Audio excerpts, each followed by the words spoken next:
जाम हो गई, बुद्धि चलती ही नहीं, ज्ञान का मनन चिंतन मंथन चलता ही नहीं, तो कहेंगे जामड़ी बुद्धि।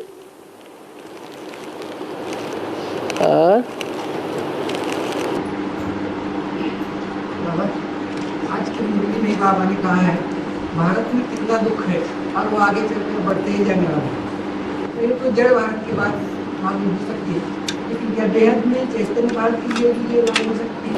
दुख भोगने की बात है, और जहाँ दुख भोगने की बात है, सुख भोगने की बात है, वो जड़ भोगता है क्या? कौन भोगता है? चैतन्य ही भोगता है। अब वो भारत हो या भारतवासी हो, भारत शब्द जब कहेंगे, भा माने ज्ञान की रोशनी और रत माने लगा रहने वाला, जो सदैव ज्ञान की रोशनी में लगा रहे, वो हुआ भारत। और फिर उसकी याद में जो है रहते हैं, वो है भारतवासी।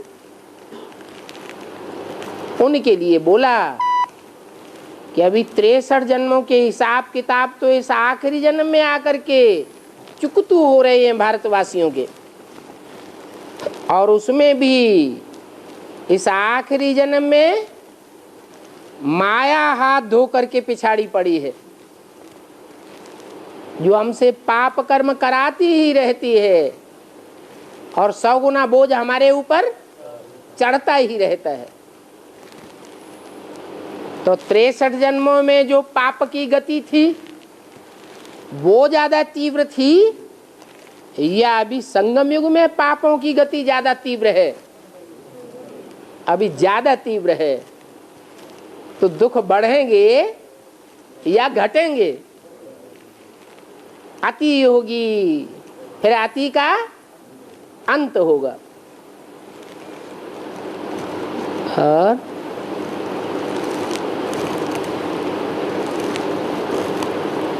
दूसरे देशों में खून की नदियां नहीं बहती हैं इतनी जितनी भारत में बहती है।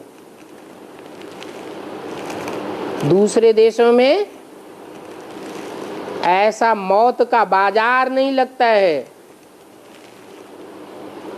जो बाजार में सब जाकर के देखें, वहां तो अचानक मौत होगा।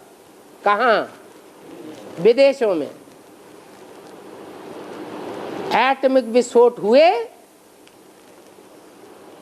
और बड़ी बड़ी मंजिलें जिनमें लाखों करोड़ों अरबों लोग रहे पड़े हैं, वो सेकंडों में धराशायी होंगी और सब खलास हो जाएंगे। तो मौत का बाजार कहेंगे?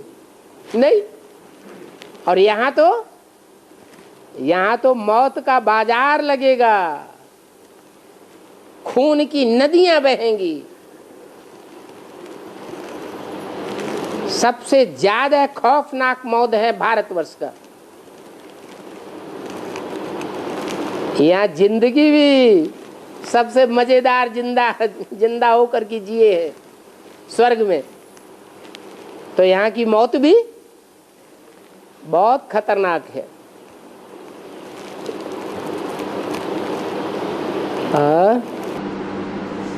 संगम युग 100 साल का है, जिसने कलयुग काल का और सतयुग का आरंभ एक 50-50 साल के लिए ऐसा अगर समझा जाए, तो क्या वर्तमान समय में हम सतयुग में चल रहे हैं?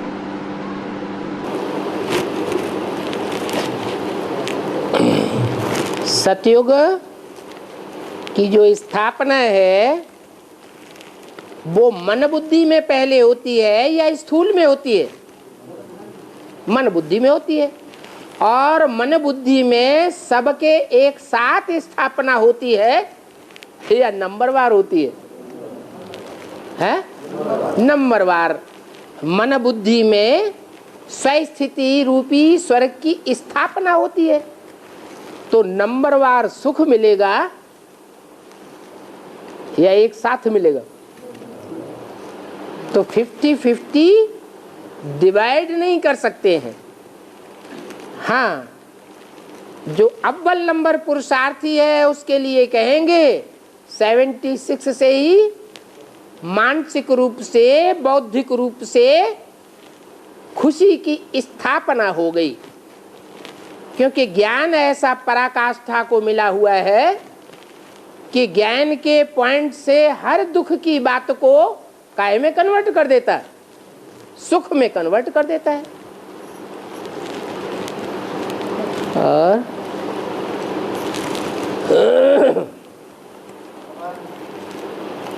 क्या समाया हुआ है? याद में खुशी समाई हुई है सबसे बड़ी चीज, और खुशी में जो कुछ भी होना चाहिए दुनिया का वो हर चीज समाई हुई है। स्वर्ग में जो कुछ समाया हुआ है वो सब याद में समाया हुआ है। याद में रहने वाले को, जो तीव्र याद में रहने वाले होंगे वो संगम युगी स्वर्णिम सुख का अनुभव करेंगे, या सतयुग के दूसरे तीसरे या बाद वाले जन्म में रहने वाले स्वर्णिम सुख को अनुभव करेंगे। ऊंचे से ऊंचे सुख को अनुभव कौन करेंगे? जो तीव्र याद में रहने वाले होंगे वो स्वर्ग के सारे ही सुख अनुभव करेंगे। और स्वर्ग के सुख तो फिर भी इंद्रियों द्वारा अनुभूत किए जाते हैं। स्वर्णिम सुख के जो स्वर्ग है उसके सुखों को तो इंद्रियों से परे की स्टेज में रह करके अनुभव करते हैं। तो स्वर्ग में भी जो सुख नहीं अनुभव कर सकते, जो खुशी नहीं उपलब्ध कर सकते, वो खुशी याद की शक्ति से यहाँ संगम युग में अनुभव करेंगे।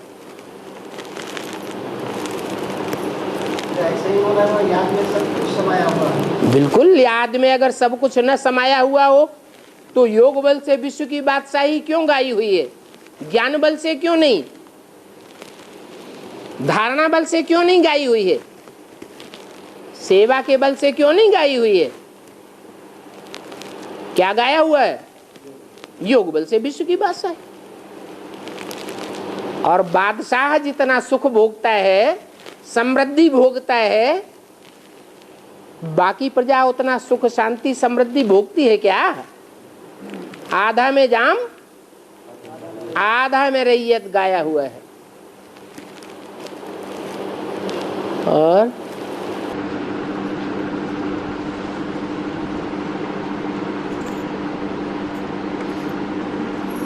सारी दुनिया आदमशुमारी है। सारी दुनिया आदमशुमारी है।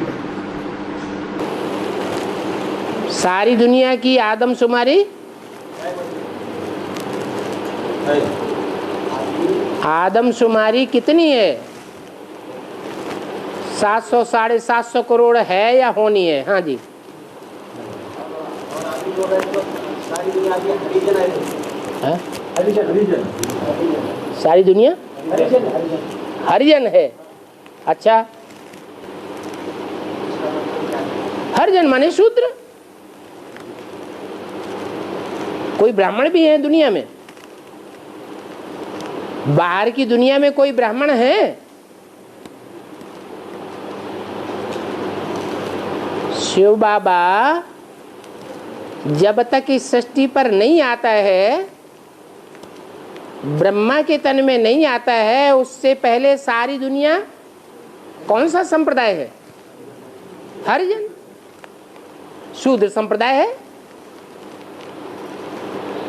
अभी ब्रह्मा के आने के बावजूद ब्रह्मा के संसर्ग संपर्क संबंध में आने वाले दो प्रकार के ब्राह्मण हो गए। एक है कुखवंशावली और एक है मुखवंशावली। जो मुखवंशावली है वो ही ब्राह्मण है। कुखवंशावली को भी ब्राह्मण नहीं कहेंगे। क्योंकि देह और देहधारियों से लगाव है। ब्रह्मा का नाम बदनाम करने वाले हैं।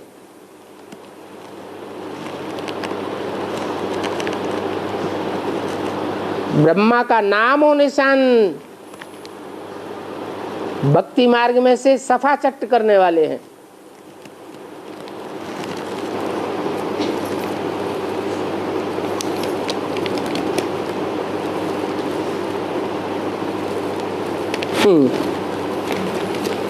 प्रश्न आया है, रावण सीता को उठाकर ले गया। जब उठाकर ले गया तो उसने सारे अलंकार आभूषण फेंक दिए उतार के। इसका मतलब क्या?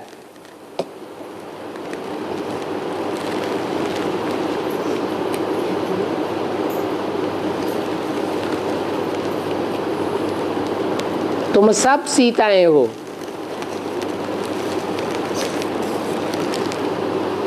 तो अव्वल नंबर द्वयम नंबर सीता भी कोई होगी या नहीं होगी? है, होगी।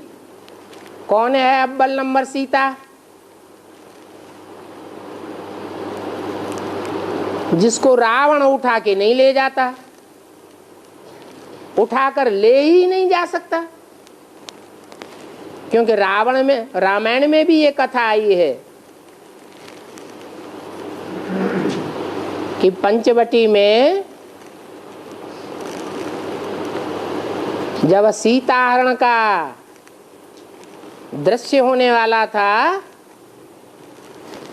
तो राम ने असली सीता को योग अग्नि में निवास कराई दिया।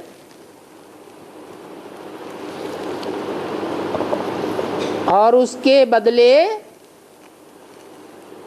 5 तत्व की बनाई हुई सीता, सोने की सीता की मूर्ति कुटिया में रख दी और उसमें प्राण फूंक दिए। जैसे मंदिर में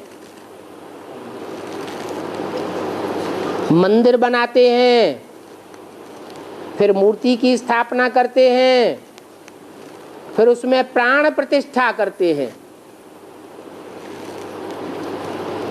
तो ऐसे ही प्राण फूंक दिए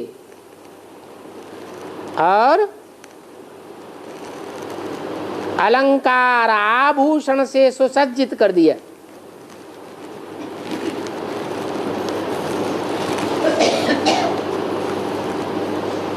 उस सीता को रावण ले गया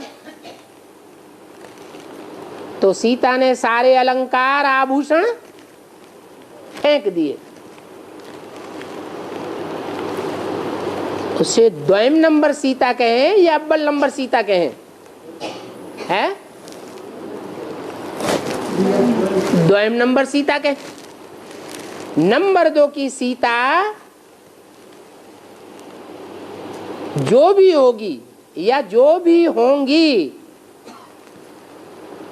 परीक्षा आने पर, माया रावण का हमला होने पर आभूषणों को त्यागेंगी, अलंकारों का त्याग करेंगी, या अव्वल नंबर सीता आभूषणों को त्यागेगी, अलंकार त्यागेगी?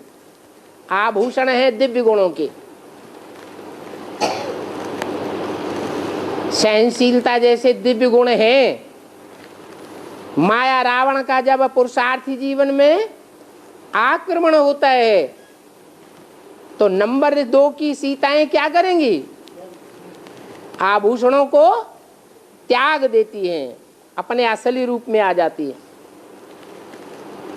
और नंबर 1 की जो सीता होगी वो कभी भी आभूषणों को त्यागेगी नहीं। अव्वल नंबर सीता का लक्ष्य है नारी से लक्ष्मी बनना, और 2 नंबर की सीता का लक्ष्य ही नहीं है क्या? नारी से लक्ष्मी बनना। लक्ष्मी के स्वभाव संस्कार में नस नस में पिरोया हुआ है, एक शिव बाबा दूसरा न कोई। नंबर 2 की सीताएं तो समझती हैं हमारी नसों में वो रग, रगों में वो खून। कौन सा? एक शिव बाबा, दूसरा न कोई, देखने में ही नहीं आता। तो वो अपने आभूषणों को त्याग देती हैं, सहज सहज त्याग देती है। माया का थोड़ा सा चपेटा लगा और कहने लग पड़े हम में इतनी सहन शक्ति नहीं है। और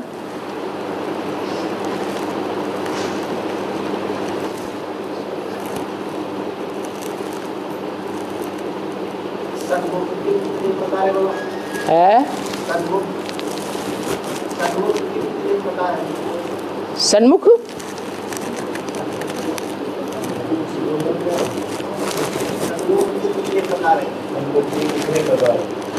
सन्मुख सन्मुख के 2 ही प्रकार हैं। एक स्थूल में सन्मुख बैठे हैं, देखने में आ रहा है आंखों से कि सामने बैठे हैं। एक तो ये प्रकार हुआ। दूसरा वो प्रकार है कि सन्मुख तो देखने में आते हैं लेकिन अंदर से संकल्प विपरीत चल रहे हैं, विमुख होने के संकल्प चल रहे हैं, विपरीत बुद्धि के संकल्प चल रहे हैं। तो फिर उनको सन्मुख कहें वास्तव में या विमुख कहें? है जो अंदर से एक और बाहर से दूसरा देखने में आता है, वो इस ब्राह्मण परिवार के लिए बहुत खौफनाक, खतरनाक है।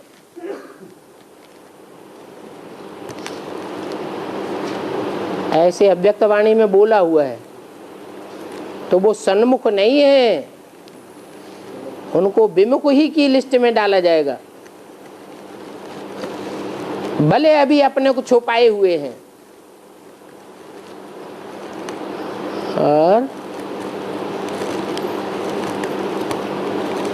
असली सन्मुख वो हैं जो अंदर एक और बाहर भी एक ही है।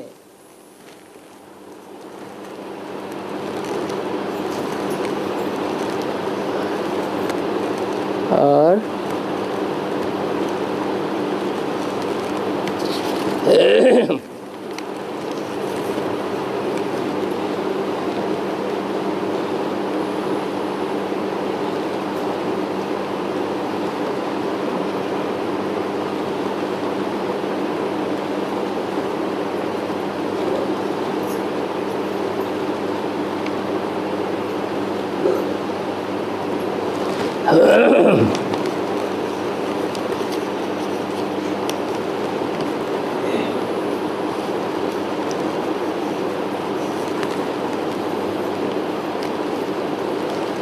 दूसरा प्रश्न दिया है, सीता ने रावण के चंबे में आने के बाद सारे आभूषण तो फेंक दिए, फिर हनुमान जब पहुंचा लंका में सीता के पास, तो हनुमान को चूड़ामणि कहां से दे दी?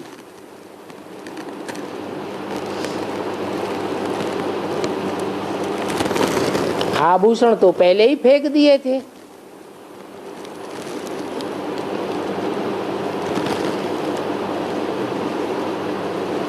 चूड़ा कहते हैं, जो चूड़ी होती है ना, चूड़ी तो पतली पतली होती है और चूड़ा होता है कड़ा मोटा, जैसे सिक्कों को कड़ा होता है,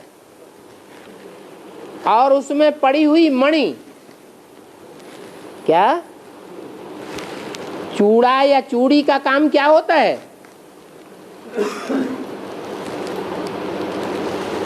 अरे नाक में नथनी होती है, उसका काम क्या होता है? नाथ के रखना। ऐसे ही चूड़ी का काम क्या होता है? हथकड़ी डाल के रखना। चूड़ी हुई छोटी हथकड़ी, कहीं बुद्ध रूपी हाथ इधर उधर ना भाग जाए। जो चोर चकार होते हैं ना, जेल के कैदी, उनको क्या डाला जाता है? हथकड़ी डाली जाती। किस लिए डाली जाती है? इधर उधर ना भाग जाए। तो एक होती है हल्की हथकड़ी, उसे कहते हैं चूड़ी, और एक होती है कोई जबरदस्त बहुत दबंग कैदी होता है, बड़ा चोर डकैत होता है, प्रसिद्ध होता है, बहुत ऊंचा ऊंचा इनाम रखा जाता है पकड़ने के लिए, जेल में से भी भाग खड़ा होता है। तो उसको क्या करते हैं? हल्की हथकड़ी डालेंगे या मोटी डालेंगे? मोटी हथकड़ा डालते हैं उसको कहते हैं कड़ा। चूड़ा, चूड़ी नहीं, चूड़ा। और उसकी मणि तो चूड़ा या चूड़ी जो है वो बुद्धि रूपी हाथ को या सहयोगी रूपी भुजा को कंट्रोल में, बंधन में रखने की सूचक है। और उसमें है चमकने वाली क्या चीज? मणि। वो चमकने वाली मणि किस बात की चमक मारती है? अरे भले 2 नंबर सीता है, ज्ञान की चमक मारने वाली है या नहीं है? तो ज्ञान की चमक तो मारती है। वो मणि निकाल ली होगी। चूड़ा तो फेंक दिया, मणि कीमती चीज है या फेंकने योग्य चीज है? कीमती चीज है। कोई अपने आभूषण कितना भी फेंक दे, दिव्य गुणों के आभूषण कितने भी फेंक दे, फिर भी ज्ञान की रोशनी तो बुद्धि में रहती है कि नहीं रहती है? हैं? रहती है। वो जो मणि थी वो हनुमान को दे दिया। माने हनुमान को कुछ न कुछ वो ज्ञान की बातें सुना दी, जिससे उसको एहसास हो गया राम को, हाँ ये वही सीता है, ये कोई दूसरी सीता नहीं हो सकती। और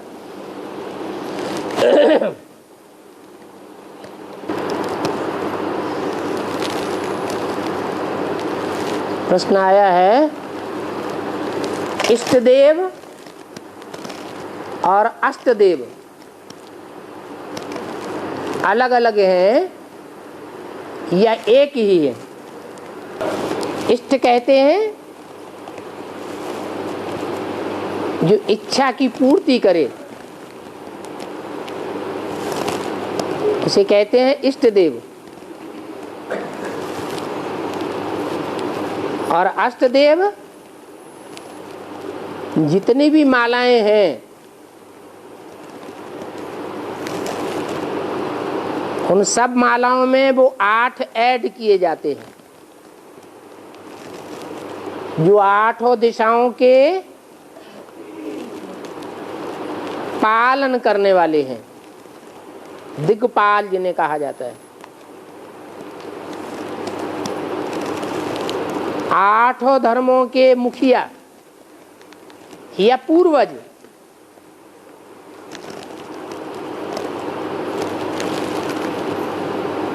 बाकी रही पूजने की बात,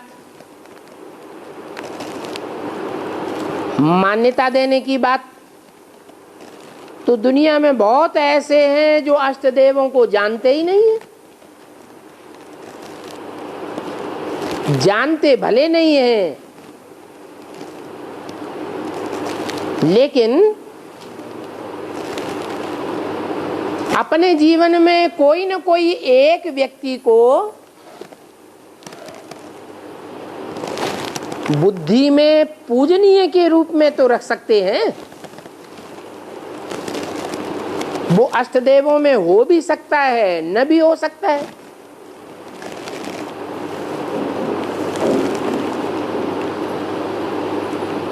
तो इष्टदेव अनेक हो सकते हैं।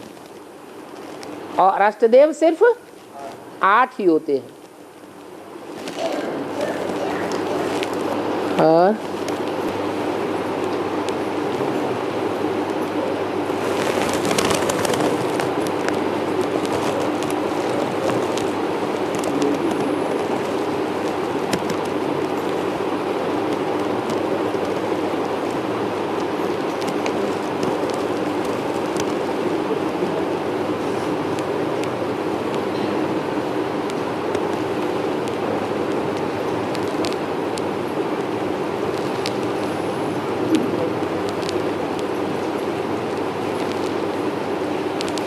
तो कितनी बार समझा दिया है कि ब्राह्मणों की दुनिया में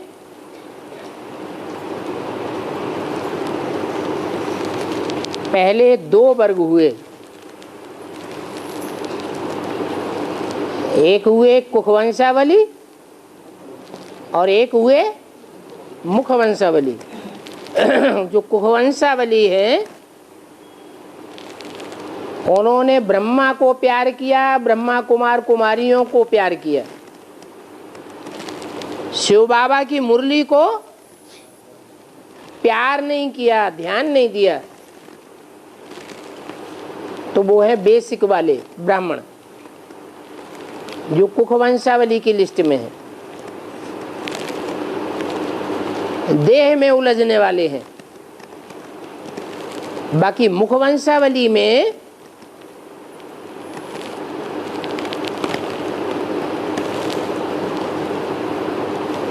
नौ संप्रदाय गाए हुए हैं, 9 कुरियां हैं।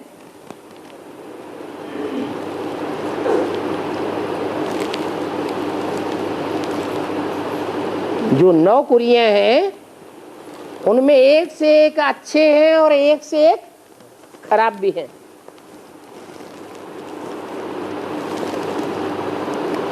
बेसिक वालों में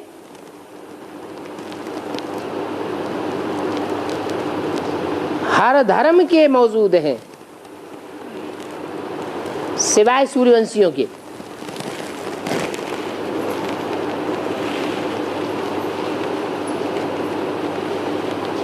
और एडवांस वालों में हर धर्म के बीज हैं।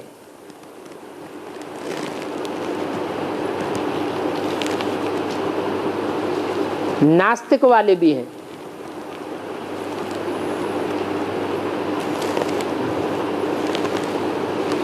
तो बेसिक में जो आचरण देखने में आए हैं ब्राह्मणों की दुनिया में, वो सारे ही अच्छे बुरे आचरण जब बीज रूप आत्माओं की एडवांस की दुनिया तामसी स्टेज से गुजरने लग पड़ती है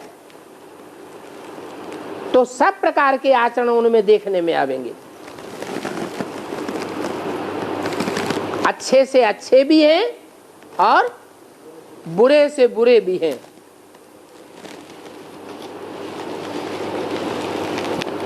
तो शंका पैदा होना कि बाबा आज की वाणी में आपने बोला कि दुनिया में कंसी हिरण्यकश्यप है,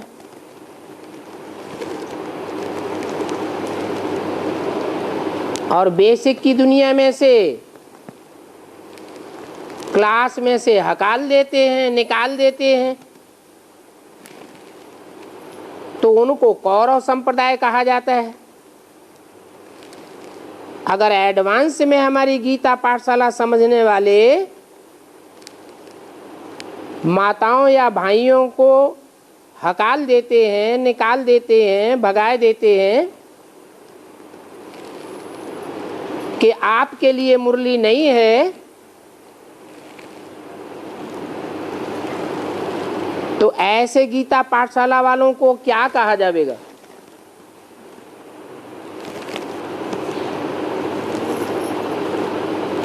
अरे बीके वालों ने जो जो कर्म किए होंगे वो यहां नहीं कर सकते हैं क्या? है? नहीं कर सकते। बीज अगर कड़ुआ होगा नीम का तो जड़ भी कड़वी होगी।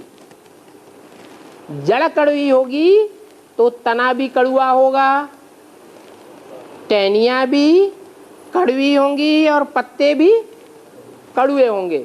फूल भी कुछ न कुछ कड़वा हो सकता है। फल मीठा भी हो सकता है पकने के बाद, और कड़वा भी हो सकता है कोई वृक्ष का।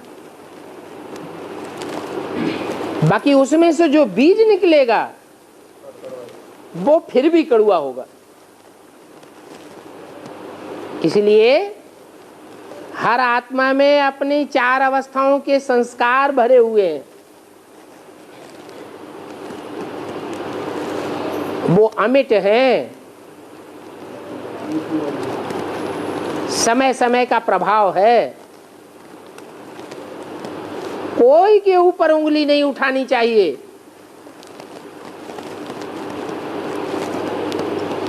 हमारे कर्मों का फल है। पूर्व जन्मों का हिसाब किताब क्या पूरा हो रहा है, चुकतू हो रहा है।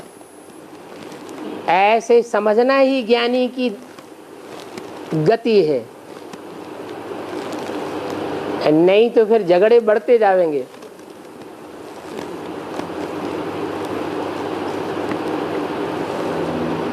बदला लेने की प्रवृत्ति जागृत होती रहेगी और 100 गुना पाप का बोझा चढ़ता जाएगा। और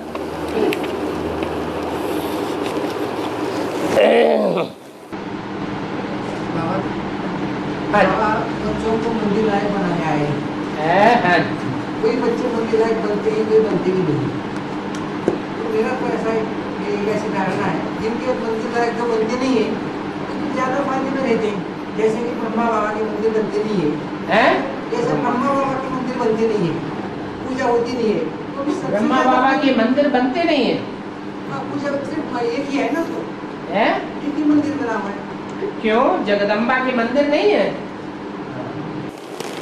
आत्मा तो वो ही है। आत्मा जब तमो प्रधान बनी तो जगदम्बा ने जो महाकाली का रूप धारण किया, उसमें कौन सी आत्मा काम करती है? चंद्रमा दिखाते हैं ना काली को। तो ब्रह्मा के पुरुष चोले की पूजा नहीं होती, क्योंकि सब पुरुष दुर्योधन दुशासन की लिस्ट में है।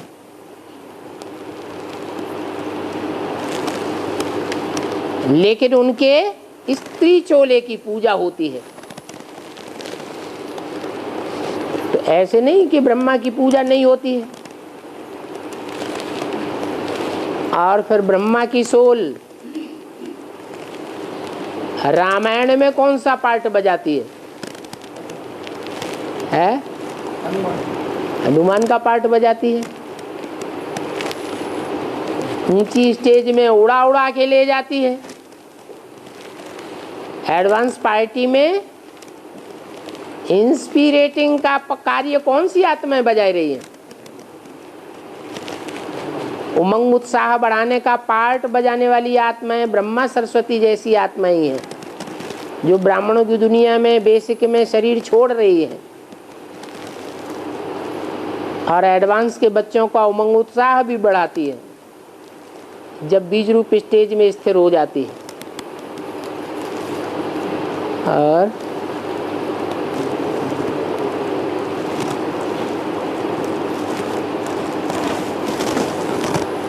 प्रश्न आया है, बेहद का बाप बेहद के बच्चों से बेहद की बातें करते हैं, ऐसे बोला है। तो क्या बाबा मुरली की सब बातें हद में होंगी?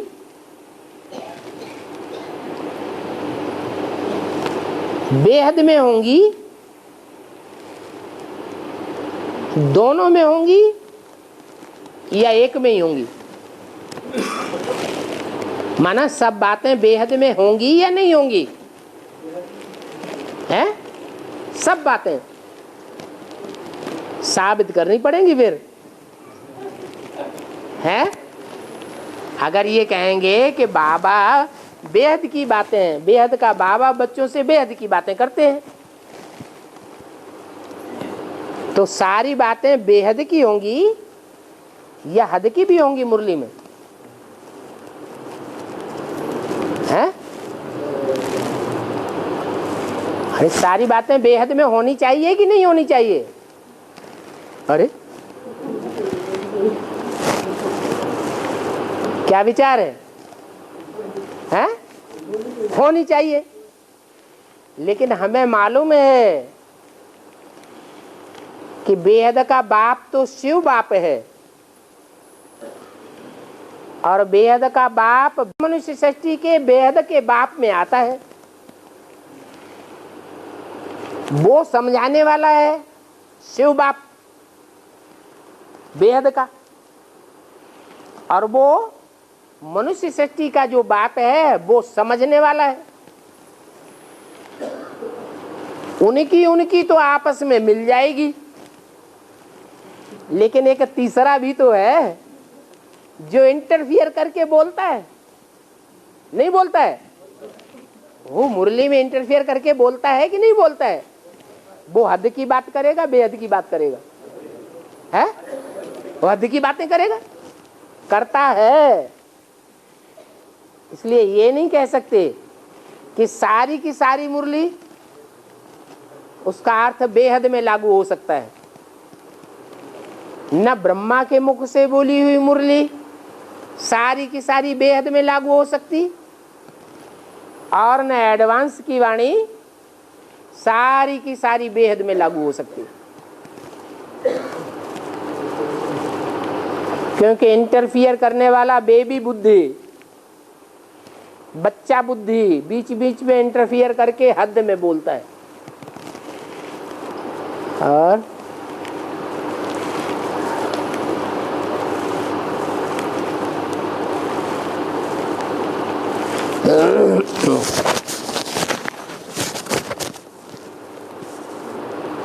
बाबा संगम पर हम बाबा की याद से विकर्म भी विनाश करते हैं और पावन भी बनते हैं, और पूरे विकर्म विनाश होने के बाद हम नई दुनिया में जाएंगे।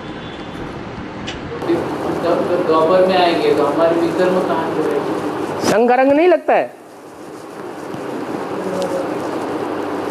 अरे ऊपर से जो आत्माएं आती हैं वो सोने जैसी आत्माएं आएंगी, चांदी जैसी आत्माएं आएंगी, या कॉपर जैसी आत्माएं आएंगी? कॉपर की खाद पड़ेगी कि नहीं पड़ेगी? और दो चार आएंगी या ढेर की ढेर आएंगी? है?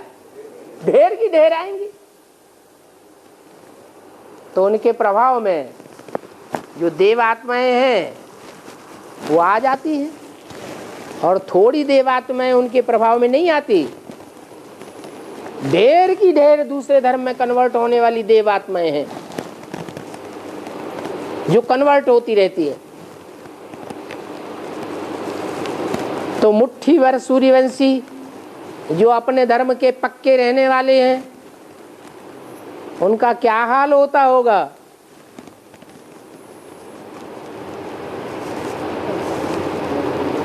कितना संघर्ष करना पड़े।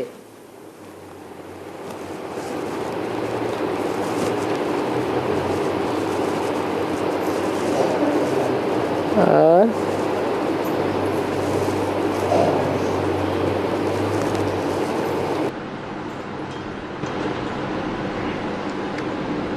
बाबा भक्ति मार्ग में कुल देव को बहुत मानते हैं, कुल देवता, कुल देवता को उसका बेहद में आप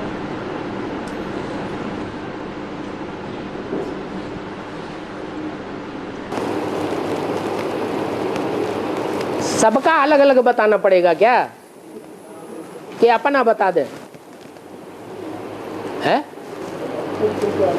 क्योंकि अभी अभी बताया कि देवताएं तो ढेर के ढेर हैं। भारतवर्ष में गांव गांव में देवी देवताओं के मंदिर बने पड़े हैं, ढेर के ढेर देवी देवताएं हैं, और उनको फॉलो करने वाले वो और ज्यादा हैं।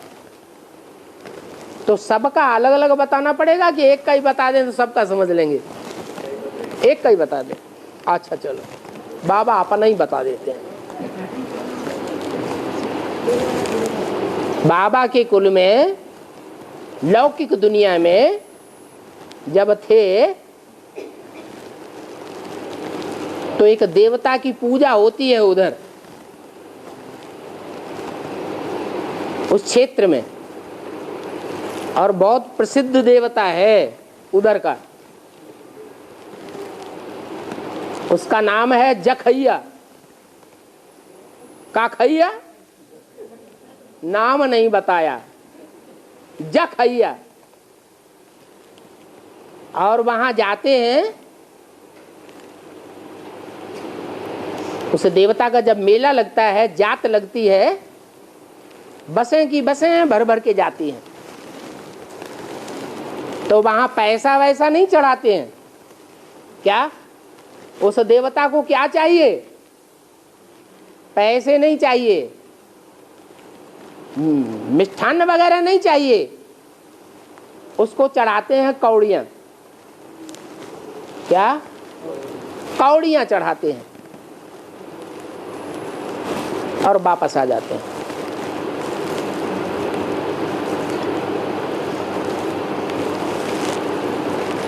तो उस एरिया का संगम युग में प्रसिद्ध होने वाला बड़े से बड़ा देवता कोई होगा कि नहीं होगा? है? कौन होगा? अरे संगम युग में उस एरिया का फर्रुखाबाद तरफ, वहीं की तो बात कर रहे,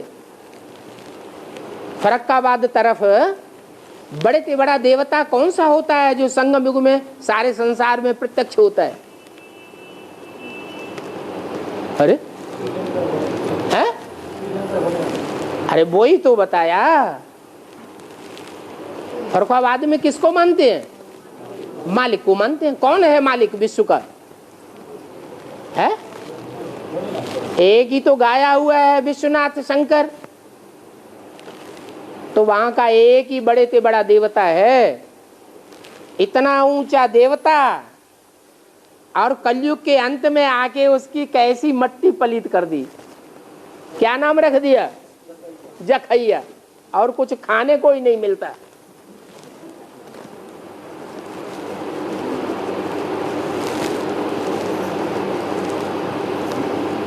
तुम्हारी बात का जवाब हो गया? हो गया। और हाँ हाँ कन्यासियों की पवित्रता कायरता वाली पवित्रता होती है। हैं? कन्यासियों की पवित्रता कायरता वाली पवित्रता होती है। कन्या की? कन्यासियों की, सन्यासियों की। हाँ हाँ। तो यज्ञ की आदि में जब भट्टी बनी तब कई माताओं ने, भाइयों ने घर बार छोड़ के आकर बैठे। हाँ। ये पवित्रता को क्या कहेंगे? अरे वो बैठे तो हैं, वहीं तो बैठे हैं। घर बार छोड़ के बैठे हैं। हाँ बैठे हैं, अब तक नहीं बैठे हैं क्या? वो वहां अब तक बैठे हैं या नहीं बैठे हैं? बैठे हैं। तो वो जो घर बार छोड़ करके आए थे, वहां तपस्या करने बैठे, वो जंगल में बैठे रहे या घर गृहस्थ में बैठे? बाबा के घर में। बाबा है ब्रह्मा, अम्मा बाबा, बाबा होता है। हैं? उनको भी बेहद का सन्यासी कहेंगे। बेहद की ब्राह्मणों की दुनिया के हद के सन्यासी हुए, क्योंकि उनका संसार में घोषणा करके रहे कि ये हमारा घर गृहस्थ है, ये हमारा पति है, ये हमारे बच्चे हैं। कह सकते हैं? कहेंगे? नहीं कहेंगे। जब कह ही नहीं सकते कि हमारा ये परिवार है, तो सन्यासी हुए ना। और प्रैक्टिकल में छोड़ करके भी आए। अभी भी जो सरेंडर हो रहे हैं उधर, उनका अपना कोई धनी धोरी है परिवार में? है? कोई धनी धोरी नहीं। अभी भी उनको गृहस्थी जीवन जीने वाला कहें या सन्यासी कहें? सन्यासी भिखारी होते हैं या नहीं होते हैं? हैं? भिखारी होते हैं। वो विकार छुप करके भोगते हैं चोरों की तरह, या खुला खेल फरक्कावादी है? हैं? किसी से कह थोड़ा ही सकते हैं हमारा ये परिवार है, हमारा ये पति है। मुरली में भले बोल दिया, आगे चल के इन वैश्याओं के सारे अड्डे गवर्नमेंट इकट्ठा कर देगी। जिन वैश्याओं ने भारत का नाम बदनाम किया है, खास करके ब्रह्मा के दाढ़ी की लाज नहीं रखी, नहीं तो त्रिदेवों में से ब्रह्मा की भी उतनी ही पूजा होती जितनी शंकर और विष्णु की होती है, उतनी ही मूर्तियां बनती, उतने ही मंदिर बनते, लेकिन नाम बदनाम करने वाले हैं।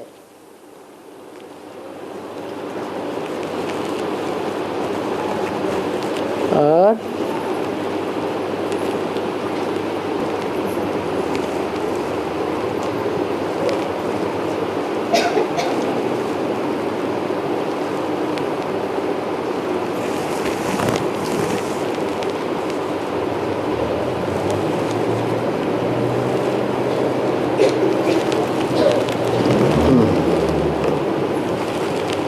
प्रश्न आया है, ब्रह्मा बाबा को फरिश्ता कहा जाता है। फरिश्ता माने फर्श की दुनिया से कोई रिश्ता नहीं, तो फिर ब्रह्मा बाबा माउंट आबू में जाकर बच्चों से क्यों मिलते हैं?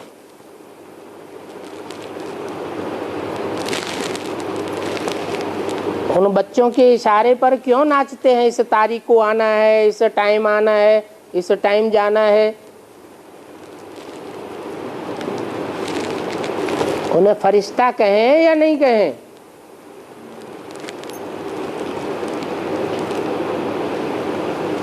कोई जवाब देगा? है फरिश्ता है। वहाँ बच्चे इशारा देते हैं, कुमार का दादी इशारा देती थी इस तारीख को आना है। हैं? शरीर जब धारण किया वो तो ठीक, लेकिन फर्श की दुनिया वालों से रिश्ता नहीं होता है। वो उनके दबाव में, जो फरिश्ते होते हैं फर्श की दुनिया वालों के किसी प्रकार के दबाव में नहीं रहते हैं। लेकिन वहां तो कुमार का दादी गुलजार दादी को संदेश में भेजती है, कहती है इस तारीख को आना है, तो आना है तो आते हैं। दूसरे दिन इस तारीख को जाना है, इस टाइम पर जाना है, तो जाते हैं। तो फरिश्ते क्या देहधारियों के इशारों पर नाचते हैं? उनको फरिश्ता कहें या नहीं कहें? हैं? नहीं कहें। हाँ जी। अरे उस आत्मा ने साकार शरीर तो छोड़ दिया, लेकिन दो शरीर अभी भी मौजूद हैं या नहीं है उस आत्मा को? कौन कौन से? एक आकारी शरीर और एक निराकारी स्टेज वाला शरीर। जो निराकारी स्टेज वाला शरीर है वो साकार में है या नहीं है? स्टेज निराकारी, लेकिन शरीर है या नहीं है? शरीर है। तो जो फरिश्ताई पक्ष है वो क्यों नहीं बुद्धि में आता है? जो पॉजिटिव पक्ष है उनका वो भी तो बुद्धि में आना चाहिए। ब्रह्मा की आत्मा जो फरिश्ता का पार्ट बजा रही है, वो साकार में आकारी पार्ट बजाने के लिए बोला हुआ, साकार में निराकार पार्ट बजाने के लिए और आकारी पार्ट बजाने वाले के लिए बोला है। वो बंधन में नहीं है।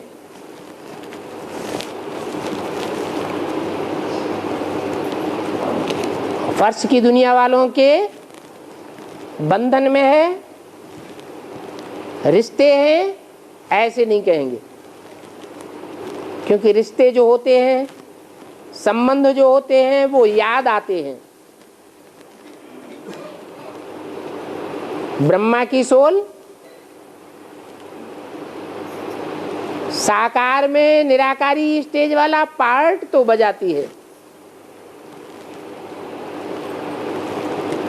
संबंध भी है बच्चों के साथ। मुख्य संबंध तो माँ का है या नहीं है? इतना बड़ा एडवांस का ब्राह्मण परिवार, उसमें साकार में माँ दिखाई देती है? दिखाई देती है? हैं? नहीं दिखाई देती। फिर पालना कैसे हो रही है? पालना हो रही है या नहीं हो रही है? हो रही है। तो माँ का संबंध तो पक्का है ही है, लेकिन और संबंध भी है। लेकिन उन संबंधों में लगाव उस आत्मा का साबित नहीं होता, उन संबंधों के बंधन में नहीं है। नहीं तो जो संबंध इंद्रियों से जोड़े जाते हैं वो याद जरूर आते हैं। याद नहीं आए तो कहेंगे फरिश्ता। और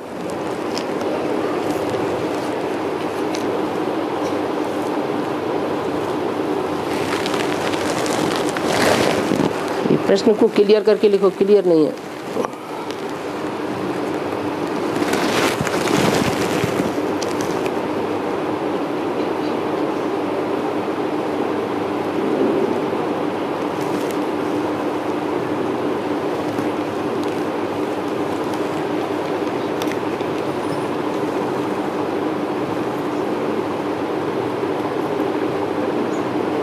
एक प्रश्न है, बाबा काशी नगरी एक आत्मा के लिए कहा जाएगा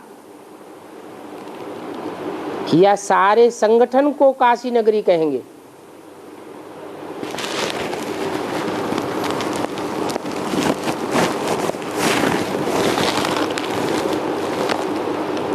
नगरी एक से बनती है या अनेक से बनती है? जहां अनेक रहे पड़े हों उसको कहा जाता है नगरी।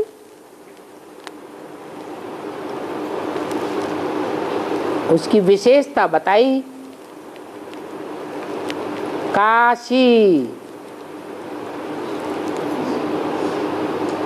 अर्थात जहां काश्य रूपी तेज है, याद का तेज है, तो जरूर वहां अमृत बेले का पुरुषार्थ अच्छा होता होगा और जगहों के मुकाबले। और अकेला चना भाड़ फोड़ता है या संगठित होकर के कार्य होता है? संगठित होकर के ही कार्य होता है। इसलिए शास्त्रों में लिखा है, शंकर जी को काशी नगरी बहुत प्रिय है।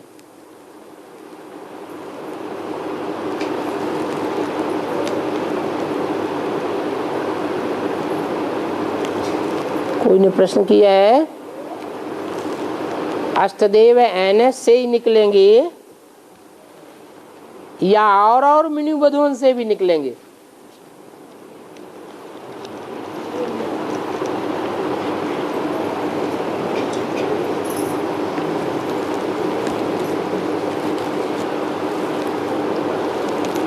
जो अष्टदेव होंगे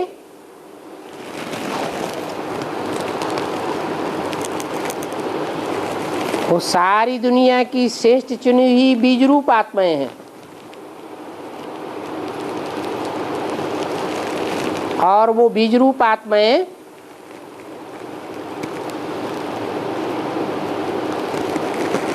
जो नई दुनिया की पारिवारिक इकाई बनाएंगी, निमित्त बनेंगी, वो निमित्त इकाई कहाँ बनेगी?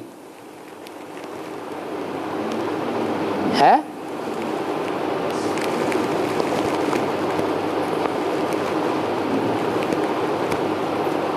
प्रवृत्ति मार्गी पारिवारिक जो इकाई होगी नई दुनिया की, उसका फाउंडेशन कहाँ लगेगा? दिल्ली में लगेगा। तो और मिनी मधुबन की तो बात खत्म हो जाती है।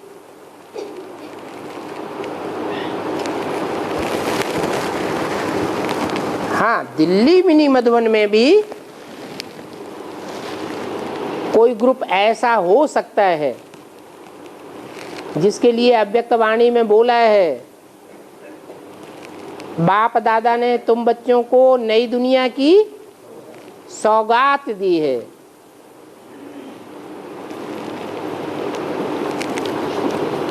जो नई दुनिया की सौगात दी है, वो नई दुनिया प्रैक्टिकल में बनी हुई होगी या सिर्फ उस नई दुनिया का पहले फाउंडेशन पड़ता है? क्या होता है? पहले फाउंडेशन पड़ता है। जिस समय ये बात बोली गई है उस समय बाहर की दुनिया में भी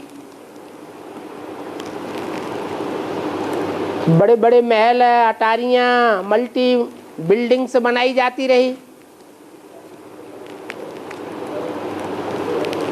और ये परंपरा चल पड़ी कि जो भी बिल्डिंग बनाते हैं उसको चारों तरफ से बंद कर देते हैं, पर्दा लगाकर, कोई बाहर का देखे नहीं।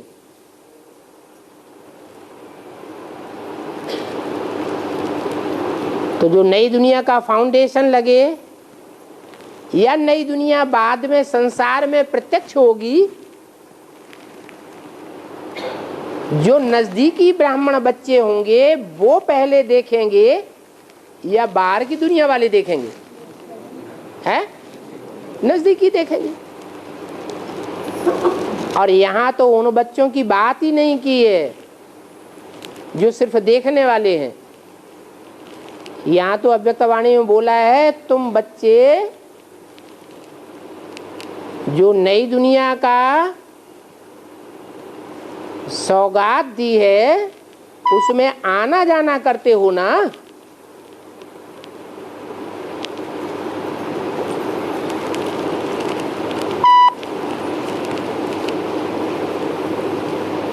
तो बहुत से बच्चे हो सकते हैं जिनका आना जाना तो लगा रहता है, लेकिन वो दिल्ली से बाहर नहीं हो सकता।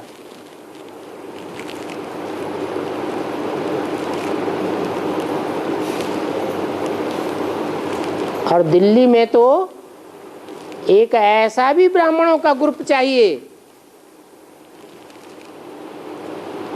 जहां सब धर्मों की बीज रूप आत्मा इकट्ठी रही पड़ी हो।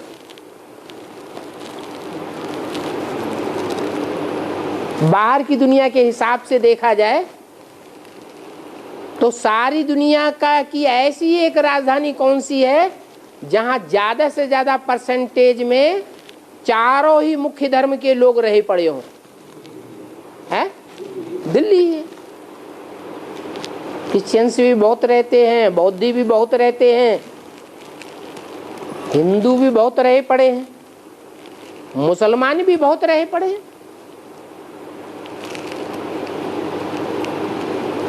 वो तो बाहर की दुनिया हो गई हद की।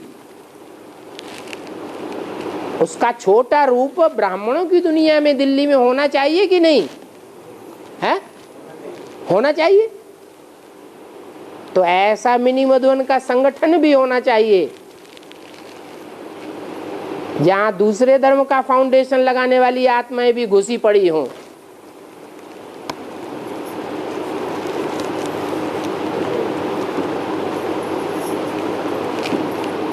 बाकी काशी